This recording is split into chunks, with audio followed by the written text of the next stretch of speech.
So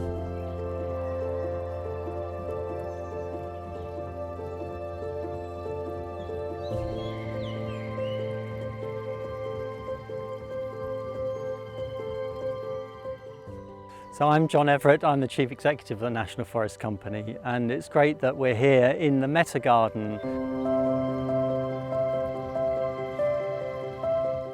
It's great that the National Forest is a partner with Meta and with Joe Perkins, because what we're trying to do here in the National Forest is the similar kind of thing, but just on a much bigger scale, 200 square mile scale, creating a new forest here in the Midlands that is helping us adapt to and mitigate climate change. So this garden is the first major development since the National Forest Company took over Conkers, and we're delighted that it's a gold medal winner, so it reflects the kind of quality that we're trying to bring here, and also to tell the National Forest story. And you can see behind me the garden is full of native species that are blending into the habitats and woodlands behind us. I'm Joe Perkins. I'm a landscape architect and a garden designer, and I'm the designer for the Meta Garden.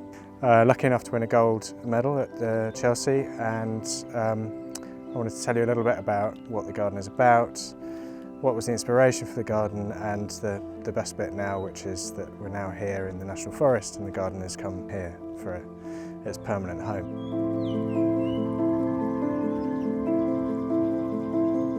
And when I was looking into woodlands and woodland communities, I found and became really interested in fungi and the mycelium network that underpins woodland ecosystems, and in fact it underpins 97% of all terrestrial plant life. Within the garden there are different references to fungi, and the most obvious one is the timber pavilion, which is behind me. The structure of the pavilion is organic and inspired by fungi in its shape, but also in terms of the hexagon lattice. It's also, on a microscopic level, it represents the network of mycelium threads and how they physically interact with the tree root.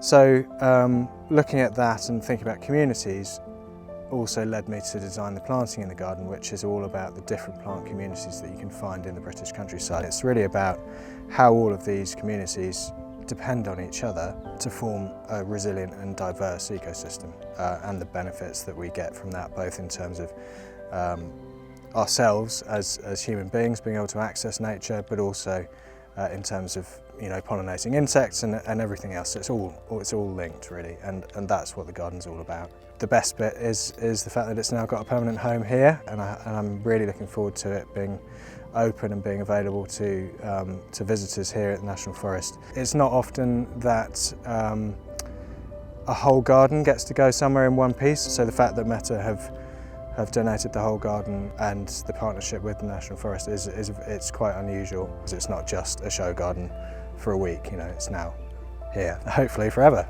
We're delighted that volunteers have been helping to create this garden, and they'll help manage it into the long term. And we're reliant on volunteers giving time and money and support to help the National Forest in general. It is a forest of the people, and we need your support for the future.